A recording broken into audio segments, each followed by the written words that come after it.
자, 여러분, 인공지능, AI, 요즘 정말 어디서나 들리는 맘이죠? 그런데 그게 대체 뭘까요? 오늘 저랑 같이 그 복잡해 보이는 껍질을 싹 벗겨내고 핵심만 한번 쏙쏙 파헤쳐보자고요. 네, 맞아요. 여기저기서 다들 AI 하는데, 그래서 AI가 뭔데? 라고 물으면 딱 떨어지게 설명하기가 쉽지 않죠. 오늘 바로 이 질문에 대한 명쾌한 답을 함께 찾아보겠습니다. 자, 이 그림을 한번 보세요. 이게 AI의 전체 지도를 보여주는 아주 중요한 그림이에요. 보시면 AI가 제일 큰 개념이고 그 안에 머신러닝 또 그 안에 딥러닝이 쏙 들어가 있죠. 그러니까 AI는 컴퓨터를 똑똑하게 만들자는 아주 큰 꿈 같은 거고요. 머신러닝은 그 꿈을 이루기 위해서 데이터를 보고 스스로 배우게 하는 방법인 셈이죠. 그리고 딥러닝은 그 방법들 중에서도 우리 뇌 신경망을 본떠 만든 가장 강력하고 핫한 기술이라고 생각하시면 돼요. 좋습니다. 그럼 먼저 AI라는 녀석의 큰 그림부터 한번 그려보죠. 가장 기본적인 개념부터 확실하게 짚고 넘어가야 헷갈리지 않겠죠? 인공지능, AI는요, 말 그대로예요. 인간의 지능을 흉내내는 모든 시스템을 다 AI라고 부를 수 있어요. 뭘 배우고, 문제를 풀고, 심지어 우리가 하는 말을 알아듣는 것까지요. 지금 당장 스마트폰 꺼내서 오늘 날씨 어때? 하고 물어보면 바로 대답해 주잖아요. 바로 그게 AI 기술의 집약체라고 할 수 있습니다. 그럼 머신러닝은 또 뭘까요? 이건 요즘 AI를 움직이는 심장, 바로 엔진 같은 거예요. 옛날에는 개발자가 컴퓨터한테 스팸 메일은 이런 단어가 들어가면 스팸이야 하고 규칙을 수천, 수만 개씩 가르쳐야 했거든요. 근데 머신러닝은 그럴 필요가 없어요. 그냥 스팸 메일 수백만 개를 휙 던져주고 자, 네가 알아서 스팸의 특성을 찾아봐 하고 시키는 거죠. 그럼 컴퓨터가 스스로 패턴을 합습해서 새로운 스팸도 척척 걸러내는 거예요. 정말 똑똑하죠? 자, 그럼 이제 제일 궁금한 부분이죠. AI는 대체 어떻게 학습을 하는 걸까요? 이 똑똑해지는 과정, 생각보다 아주 간단하고 강력합니다. 지금부터 그 비밀을 파헤쳐볼게요.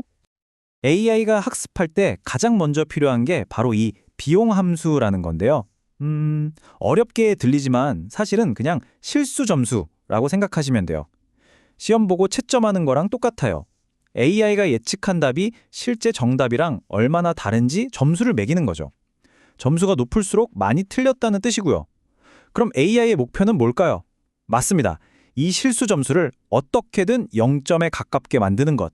그게 유일한 목표예요. 그럼 이 실수 점수를 어떻게 줄일까요? 이때 쓰는 방법이 바로 경사하강법입니다. 이건 비유를 들면 정말 기가 막히게 이해가 쉬워요. 여러분이 안개가 짙게 낀 산 정상에 혼자 있다고 상상해 보세요. 한 치 앞도 안 보이죠? 어디가 내려가는 길인지 알 수가 없어요. 이럴 때 어떻게 해야 할까요? 맞아요. 그냥 발밑을 더듬어서 지금 서 있는 곳에서 가장 가파른 내리막 방향으로 한 발짝 내디는 거예요. 그렇게 한 걸음 또 한 걸음 가장 가파른 곳만 찾아서 내려가다 보면 언젠가는 반드시 가장 낮은 계곡에 도착하게 되겠죠. AI가 실수 점수를 줄이는 방식이 바로 이 원리랑 똑같습니다. 자, 그래서 이 모든 학습 과정은 딱 4단계의 무한 반복이라고 볼 수 있어요. 1단계, 일단 뭐라도 예측을 해봅니다. 2단계, 방금 배운 실수 점수를 계산해서 얼마나 틀렸는지 확인하죠. 3단계가 중요한데요. 이 실수에 대한 책임을 거꾸로 추적하는 거예요. 누구 때문에 틀린 거야 하고 원인을 찾아가는 거죠. 이걸 역전파라고 해요. 그리고 마지막 4단계, 책임을 찾았으면 그걸 고쳐야겠죠. 다음엔 더 잘할 수 있도록 연결고리들을 살짝씩 수정해주는 겁니다. 이 4단계를 진짜 눈 깜짝할 사이에 수백만 번, 수억 번 반복하는 거예요. 그렇게 하다 보면 아무것도 모르던 AI가 어느새 전문가가 되어 있는 거죠. 네, 지금까지는 AI가 데이터를 보고 무언가를 배우는 과정에 대해 알아봤습니다. 자, 이제부터는 완전히 새로운 이야기. AI 역사의 거대한 전환점입니다.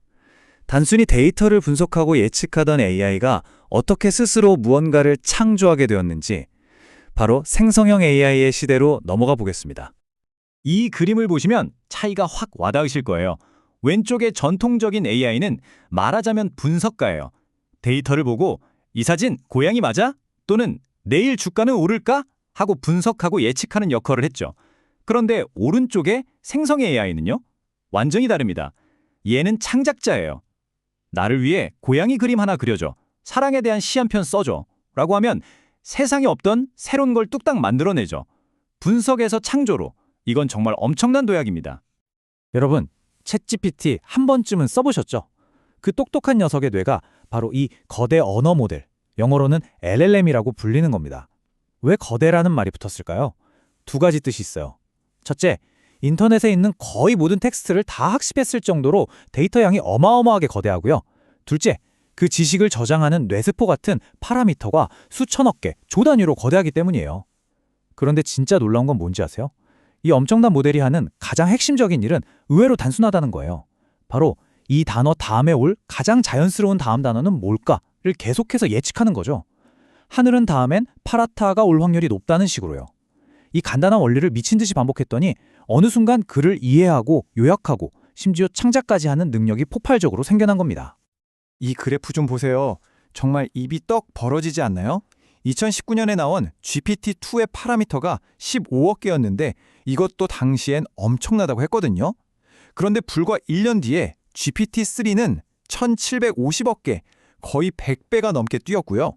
그리고 GPT-4는 추정치이긴 하지만 1조 개가 훌쩍 넘는다고 해요. 불과 4년 만에 크기가 거의 1000배 가까이 커진 거예요. 바로 이 압도적인 스케일, 이 규모의 힘이 오늘날 우리가 경험하는 AI의 경이로운 능력을 만든 핵심 열쇠입니다. 그럼 글 말고 그림은 어떻게 만들어낼까요? 여기에도 정말 천재적인 아이디어가 숨어 있습니다. 바로 경찰과 위조지폐범의 대결 구도예요. AI를 두 명으로 나누는 거죠. 한 명은 생성자, 즉 위조지폐범이에요. 얘는 어떻게든 진짜 같은 가짜 그림을 그려서 경찰을 속이려고 애를 씁니다. 다른 한 명은 판별자, 즉 경찰이죠. 얘는 눈에 불을 켜고 진짜 그림과 위조지폐범이 그린 가짜 그림을 구별해내려고 하죠. 둘이 계속 경쟁하는 거예요. 위조범이 더 정교한 가짜를 만들면 경찰도 더 예리하게 감별 능력을 키우고, 이 경쟁을 수없이 반복하다 보면 어떻게 될까요? 결국 위조지폐범, 즉 생성자는 인간 전문가도 구별하기 힘든 완벽한 가짜, 즉 진짜 같은 그림을 그려내는 경지에 이르게 되는 겁니다.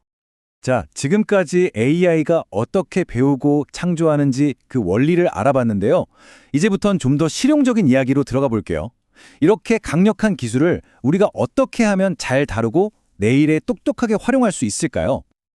여기서 가장 중요한 열쇠는 바로 프롬프트, 즉 AI에게 내리는 지시어입니다. 왼쪽처럼 그냥 AI에 대해 알려줘 하고 두루뭉술하게 질문하면 AI도 그냥 일반적이고 초점 없는 별로 쓸모없는 답변을 내놓을 확률이 높아요. 하지만 오른쪽처럼 너는 과학 커뮤니케이션 전문가야. 고등학생이 이해할 수 있도록 AI의 환각 현상에 대해 세 문단으로 간단하게 설명해줘 라고 구체적으로 역할을 부여하고 대상과 형식을 지정해주면 어떨까요? AI는 그 역할에 빙의해서 정말 딱 맞는 수준 높은 결과물을 만들어냅니다. 기억하세요. AI의 능력은 우리의 질문 수준이 결정합니다. 요즘 보면 정말 다양한 앱들이 챗 GPT 같은 AI 기능을 사용하잖아요. 그게 어떻게 가능한 걸까요? 그 비밀은 바로 API라는 것에 있습니다. 이걸 식당에 비유하면 아주 쉬워요. 여러분이 손님이고 앱이 식당이라고 해봅시다. 여러분이 앱에서 무언가를 주문하죠? 그러면 API라는 웨이터가 여러분의 주문을 받아서 AI 모델이라는 주방에 전달합니다. 주방에서 요리가 다 되면 웨이터가 다시 그 음식을 여러분 테이블로 가져다 주죠. 바로 이겁니다. API는 우리 앱과 AI의 두뇌를 연결해주는 똑똑한 메신저, 즉 웨이터 역할을 하는 거예요. 자, 그럼 AI의 미래는 어떤 모습일까요? 전문가들은 모두 멀티모달을 이야기합니다. 멀티모달이란 여러 가지 종류의 정보를 동시에 이해하고 처리하는 능력을 말해요. 마치 우리 인간처럼요. 우리는 글을 읽으면서 동시에 그림을 보고 또 소리도 듣잖아요. 미래의 AI는 이렇게 텍스트, 이미지, 오디오를 넘나들면서 세상을 훨씬 더 입체적이고 풍부하게 이해하게 될 겁니다. 정말 영화 같은 일들이 벌어지겠죠. 네, 오늘 우리는 AI가 어떻게 배우고 어떻게 창조하는지 그 여정을 함께 따라와 봤습니다. 이제 AI는 단순히 분석하는 도구로 넘어서 우리와 함께 새로운 것을 창조하는 파트너가 되었습니다. 그렇다면 질문은 이것입니다. 이 강력하고 새로운 창조의 도구를 손에 쥔 우리는 과연 무엇을 만들어 나갈 것인가? 그 선택과 책임은 이제 모두의 손에 달려 있습니다.